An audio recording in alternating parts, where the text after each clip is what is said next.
తెలంగాణ రాష్ట్రం కామారెడ్డి మండలం భారతీయ జనతా పార్టీ కార్యవర్గ ఎన్నిక నిర్వహించారు.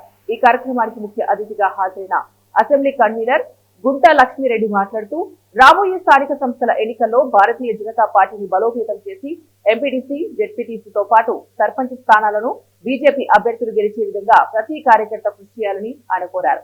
భారత ప్రధాని నరేంద్ర మోదీ సుపరిపాలన అభివృద్ధిపై ప్రజలకు వివరించారన్నారు. దీంతో పాటు కామారెడ్డి ఎమ్మెల్యే వెంకటరమణారెడ్డి దూరదృష్టితో చేసే అభివృద్ధి అంశాలను ప్రజలకు వివరించి పార్టీని బలోపేతం చేయడానికి కృషి చేయాలన్నారు. అనంతరం మండల అధ్యక్షుడు చందనా శ్రీధర్ నూతనంగా ఎన్నిక కాబడ్డ కార్యవర్గ సభ్యులను సన్మానం చేశారు. మండల ఉపాధ్యక్షులుగా డింగుపల్లి భాస్కర్, అనిల్ రెడ్డి, లక్ష్మారెడ్డి, బాలకృష్ణ గౌడ్, రాజలింగం మందస్వామి, ప్రధాన కార్యదర్శిగా రవి, అమృతరావు, కార్యదర్శులుగా శ్రీనివాస గౌడ్, రమేష్ గౌడ్, సాయి రెడ్డి, భాస్కర్ రెడ్డి, నరేష్, కోశాధికారిగా వీరేశం, యువ మోర్చా అధ్యక్షుడిగా మహిపాల్ తదితరులు ఎంపికయ్యారు.